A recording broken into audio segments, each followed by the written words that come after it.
Alright, so here we have the next kind of phase of this. I've done a little bit of updating, stabilized these displays a little bit on their initialization, and in the background I've been doing a lot of like board design, but in the meantime, before I get those made, I think I'm going a different route. So I decided to do a 2x2 set of displays, just sort of as an intermittent thing, so I can maybe actually get this displayed on my dash, actually have some readouts and stuff. So basically what I've done is, since the last video, is make this, at least the only tangible thing. So this is just cobbled together, just threw this together tonight, took about an hour. This is going through a 4-conductor wire, that's just some speaker wire I had lying around, into the CANBUS port, the Haltech, I forget what like, I don't know how you say the connector, but you can get those online on Amazon for fairly cheap. Straight into here, so this supplies 12-volt power from the Haltech ground and the high and low CAN ports. So everything you need to run one of these little things comes straight off of one single wire. Now I'm being really dangerous here. I have these power wires not protected at all, so if I short something out, the whole car is probably gonna die. So just be careful if you do something like this. But I do plan on turning this into a manufacturable board, so that you don't have to have this sort of rat's nest situation. Although if you're the point of it is to be DIY, so if you need to do this, then so be it. Kind of flip the throttle there, you can see how fast it responds. So overall pretty good.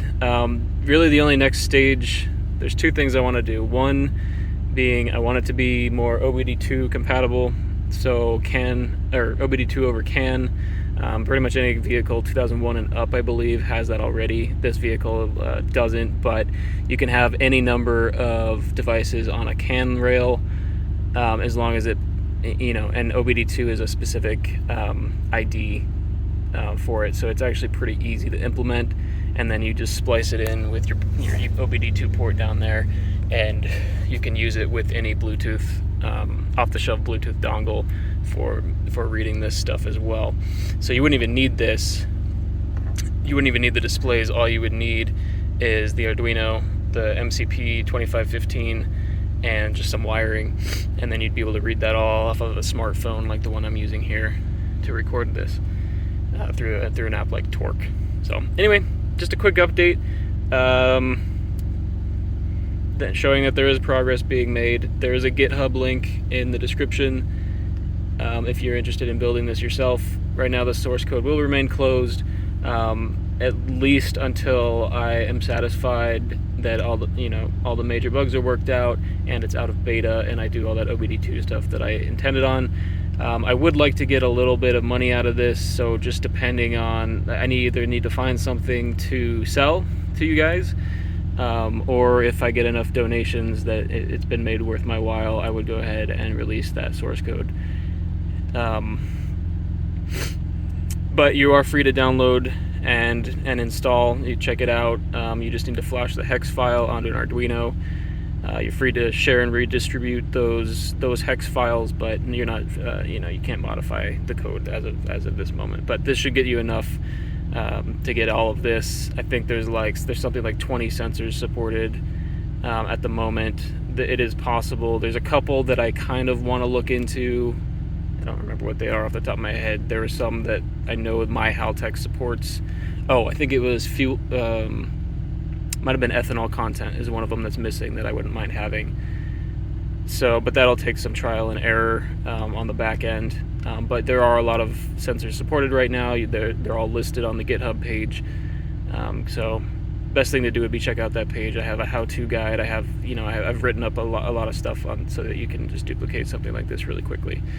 All right. And again, if you missed the first video, this is all about $20 worth of parts. Maybe even a little bit less, depending on if you can count the connector or not, because I got a multi-pack and all that. So the displays themselves are about $2-3 a piece. Arduino is about $2 to $3 a piece. The MCP thing, that's about $2. So you're not dealing with a lot, and this can support up to 8 displays. So I plan on the board that I build, I plan on having a little junction connector so you could like attach two of these together, you know, and then have like a 2x4 sort of array. And then finally, one other thing I definitely want to do is get the slightly larger displays. So these are 0.96 inch. They make 1.3 inch displays that are slightly larger. And I'd like to make a little 3D printed situation so I can have one display up there.